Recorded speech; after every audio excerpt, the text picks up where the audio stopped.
സാന്ദ്രാനന്ദാവബോധാത്മകമനുപമിതം കാലദേശാവധിഭ്യാം നിർമുക്തം നിത്യമുക്തം നിഗമശരസഹസ്രേണ നിർഭാസ്യമാനം അസ്പഷ്ടം ദൃഷ്ടമാത്രേ പുനരുപുരുഷാർത്ഥാത്മകം ബ്രഹ്മതത്വം ദത്താവത്ബാധിതാക്ഷാത് ഗുരുഭവനപുരേ ഹന്ത ഭാഗ്യം ജനാനാം. നമസ്കാരം. സനാതനധർമ്മ സംഹിതകൾ പങ്കുവയ്ക്കാനുള്ള ചാനലായ നാദശ്രീയിലേക്ക് എല്ലാവർക്കും സ്വാഗതം. പ്രിയരെ, ശ്രീമൻ നാരായണീയത്തിൽ നമ്മൾ 11 രുദ്രന്മാരെയും അവർക്ക് കൽപ്പിച്ചു കൊടുത്തതായിട്ടുള്ള പത്നിമാരിൽ കൂടിയിട്ടും ദീവൃത്തി, ഉശന, ഉമ, നീർ, സർപ്പി, ഇള, അംബിക, ഇരാവതി, സുധ, ദീക്ഷ, ഇതാണ് ഏകാദശരുദ്രന്മാരുടെ പത്നിമാർ. മന്യു, മനുർ, മഹിനസൻ, മഹാൻ, ശിവൻ, ഋതധ്വജൻ, ഉഗ്രരേതൻ, ഭവൻ, കാലൻ, വാമദേവൻ, ധൃതവ്രതാണ് ശിവന്മാരുടെ പേര്. അവരിൽ കൂടി ശിവരൂപങ്ങൾ ഇന്നലെ പറഞ്ഞില്ല, ലോകത്തിൽ നിറഞ്ഞു. ഒക്കെ ശിവന്മാരാ, ഒരുപാട് ശിവന്മാർ. അത് നിർത്താൻ വേണ്ടി ബ്രഹ്മാവ് പറഞ്ഞു, മാമാ തപശ്ചരമംഗളായേതി മാമാ പ്രജാസൃജ. ഇങ്ങനത്തെ സൃഷ്ടി വേണ്ട, ഇത് കുറച്ച് അപകടം തന്നെ. എവിടെ നോക്കിയാലും ശിവന്മാരെന്ന് പറഞ്ഞ് തപസ്സനുഷ്ഠിക്കാൻ പറഞ്ഞപ്പോഴോ ശിവൻ അത് കേട്ടു. അനുസരണമുള്ള മക്കളാണ്. സൃഷ്ടിക്കാൻ പറഞ്ഞപ്പോൾ സൃഷ്ടിച്ചു, നിർത്താൻ പറഞ്ഞപ്പോഴോ നിർത്തും ചെയ്തു. ഇനി അതിന് ശേഷമുള്ള സൃഷ്ടിയെ പറയണു.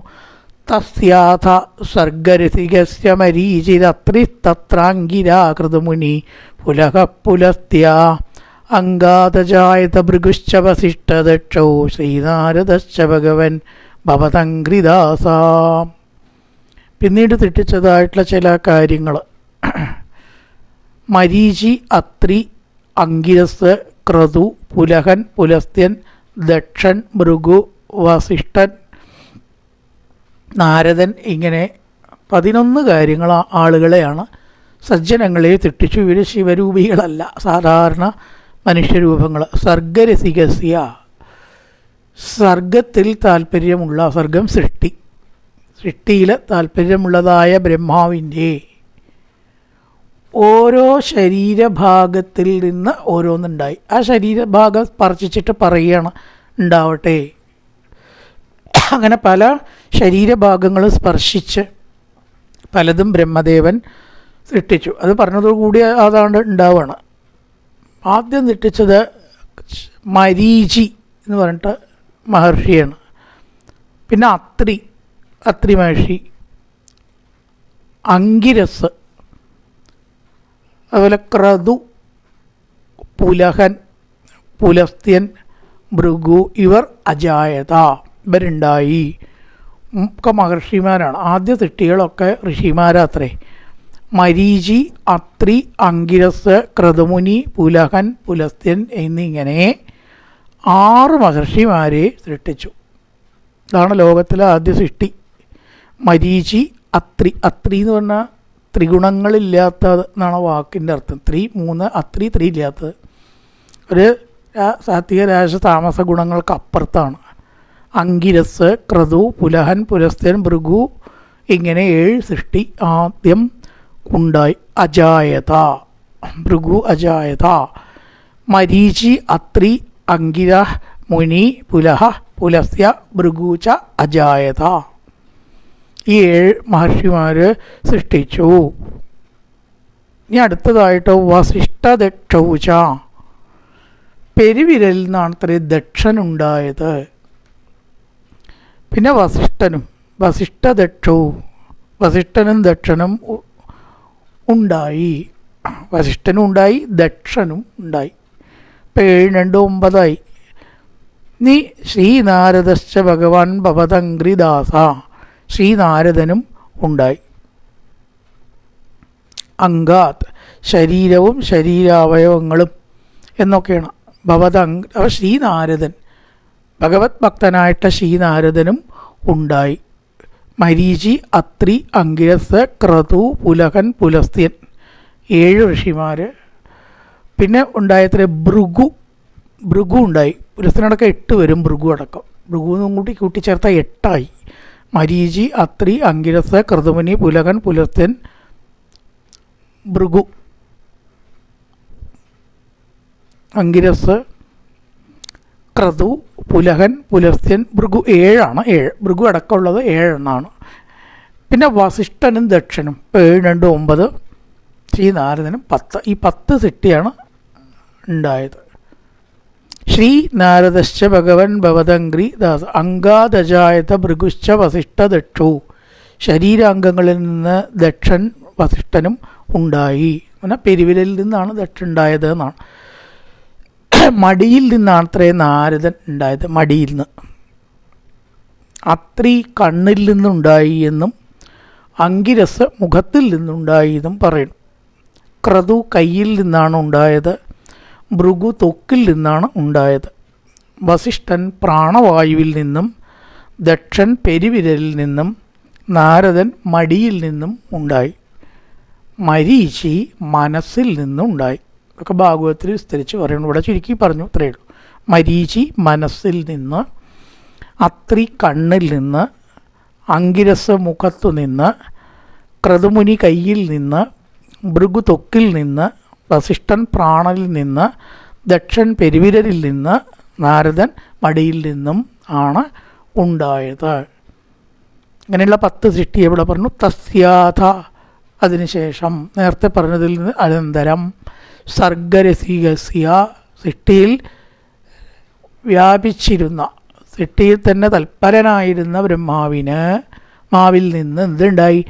മരീചിരത്രിതത്ര അങ്കിര ക്രതുമുനി പുലക പുലത്യ അംഗാദജായത ഭൃഗുശ്ച വസിഷ്ഠദക്ഷൗ ശ്രീനാരദശ്ച ഭഗവൻ ഭവതംഗ്രിദാസ.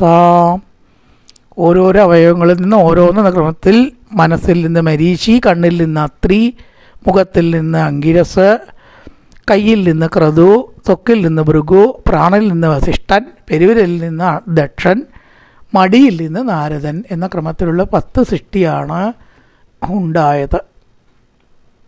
അതിനുശേഷം എന്തൊക്കെയാണ് തുടർന്ന് പറയുകയാണ്. ധർമാതികാനപിസൃജന്നത കർത്തമഞ്ച മാണിം വിധായ വിധിരംഗജ സങ്കുലോപൂൻ ഉദ്ബോധിതൈ സനകദക്ഷമുഖേ തനൂജേ ഉദ്ബോധിതച്ച വിരരാമ തമോ വിമുഞ്ചൻ. അതിനുശേഷം അഥ ഈ 10 സൃഷ്ടികളെ പറഞ്ഞു. അതിനുശേഷം സൃഷ്ടിച്ചത് ധർമ്മദേവൻ തുടങ്ങിയിട്ടുള്ള ആളിനെ ആണ്. ധർമാധികാൻ അഭിസൃജൻ. ധർമ്മദേവന് ലോകത്തിലുള്ളത് മുഴുവൻ ബ്രഹ്മാവിൻ്റെ സൃഷ്ടിയാണ്. സൃഷ്ടി അല്ലാതെ ഒന്നും ഇല്ല.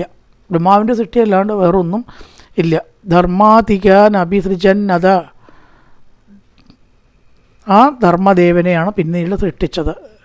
പിന്നെ കർദമനെ സൃഷ്ടിച്ചു. കർദമ മഹർഷി ദേവഹൂതിയെ വിവാഹം കഴിച്ചതായിട്ടൊക്കെ കഥ പറയുന്നത് കഴിഞ്ഞാൽ ഇനി അവിടേക്കാ കിടക്കുക. വരാഹാവതാരമാണ് കഴിഞ്ഞ കർദമചരിതം. ആ കർദമനെ സൃഷ്ടിച്ചു. ധർമാധികൻ അഭിസൃജൻ സൃഷ്ടിച്ചു. ധർമാദികളെ സൃഷ്ടിച്ചു. അഭിസൃജൻ സൃഷ്ടിച്ചു. കർദമഞ്ച, കർദമനെയും സൃഷ്ടിച്ചു എന്നുള്ള ക്രിയ എല്ലാറ്റിനും ബാധകമാണ്. ഒരിക്കലും പറഞ്ഞാൽ എല്ലാറ്റിനും ബാധകമാണ്. കർദമം അഭിസൃജൻ, കർദമനെ സൃഷ്ടിച്ചു. അടുത്തതായിട്ട് വാണിയും വിധായ. നമ്മുടെ വാണി എന്ന് പറഞ്ഞാൽ നേരത്തെ ജഗർഗുരുന്ന വാണി എന്ന് പറഞ്ഞു. വാക്ക്, ശബ്ദം, കൽപ്പന എന്നൊക്കെയുള്ള അർത്ഥത്തിലാണ് അവിടെ പറഞ്ഞത്. അയാൾ പറഞ്ഞത് എന്നുള്ള അർത്ഥം. ഇവിടെ അതല്ല. ഇവിടെ വാണി സരസ്വതിയാണ്. അതാണ് വാക്കിൻ്റെ അർത്ഥം. ഓരോ സന്ദർഭത്തിലാണ്. വാണിയും വിധായ, സരസ്വതിയെ സൃഷ്ടിച്ചു. സരസ്വതി അതിസുന്ദരിയായിരുന്നു എന്നാണ്. സൗന്ദര്യത്തിലേറ്റവും മീതെ നിൽക്കുന്നതാണ് സരസ്വതി. വാണിയും വിധായ വിധിരംഗജ സങ്കുലോഭൂത്. ആ വാണി തന്നെ ബ്രഹ്മാവിന് ആഗ്രഹം ജനിച്ചു. ഉണ്ടാവാൻ പാടാത്ത ആഗ്രഹം ഉണ്ടായി. സ്വന്തം പുത്രി. പണ്ട് ബ്രഹ്മാവിൻ്റെ സ്ഥിതി ഇതാണെച്ചാൽ എന്താവും മനുഷ്യൻ്റെ സ്ഥിതി? അതിന് സനകാദികളൊക്കെ പറഞ്ഞ് തടഞ്ഞ് നിവർത്തിപ്പിച്ചു. എനിക്ക് വിവാഹം കഴിച്ചിട്ടൊന്നുമില്ല, അതൊന്നും ഉണ്ടായിട്ടില്ല. അപ്പോഴേക്കും നമ്മൾ സരസ്വതിയെ ബ്രഹ്മാവിൻ്റെ പത്നിയാക്കി. എനിക്ക് അങ്ങനെ ആയിട്ടൊന്നുമില്ല. മനസ്സിലൊരു ആഗ്രഹം ഉണ്ടായപ്പോഴേക്കും അത് മറ്റുള്ളവരറിഞ്ഞു, അതിൽ നിന്ന് നിവർത്തിപ്പിച്ചു എന്നാണ് പറയണത്. അവൻ്റെ പത്നി സരസ്വതി എന്ന് പറയണത് ശരിക്കും അർത്ഥമില്ല. പിന്നെ കഥകളെ കൊണ്ട് അങ്ങനെ വരികയാണ്, അതേ ഉള്ളൂ. അല്ലാണ്ട് ഈ ഒരു ഘട്ടത്തിൽ പത്നിയായിട്ട് സ്വീകരിച്ചിട്ടില്ല. പിന്നീട് മറ്റു കാരണങ്ങളാൽ ഒരംശം കൊണ്ട് സരസ്വതി ബ്രഹ്മാവിൻ്റെ പത്നിയായി എന്ന് പറയുന്നുണ്ട്. ദേവീഭാഗവത്തിലും വേദത്തിലൊക്കെ അത് പറയുന്നുണ്ട്. വിഷ്ണുവിൻ്റെ പത്നിയിലൊന്നായിട്ടാണ് ശരിക്കും സരസ്വതി വരുന്നത്. വിഷ്ണുവിൻ്റെ പത്നിയായിട്ട് 4 ആൾക്കാരെ പറയും.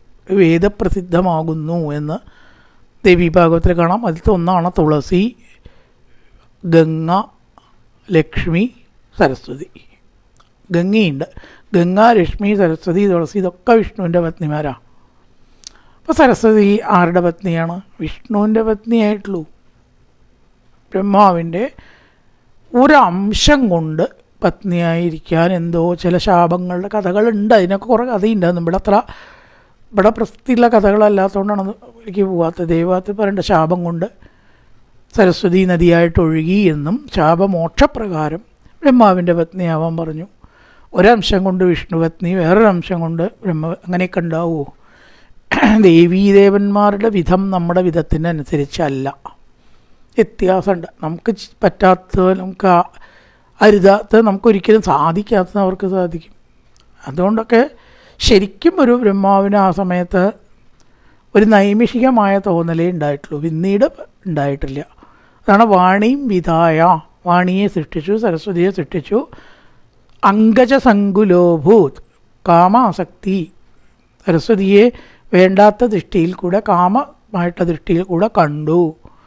തദ്ബോധിതൈ, നിന്തിരുവടിയുടെ പ്രേരണയാൽ അതിൽ നിന്ന് നിവർത്തിക്കുകയും ചെയ്തു.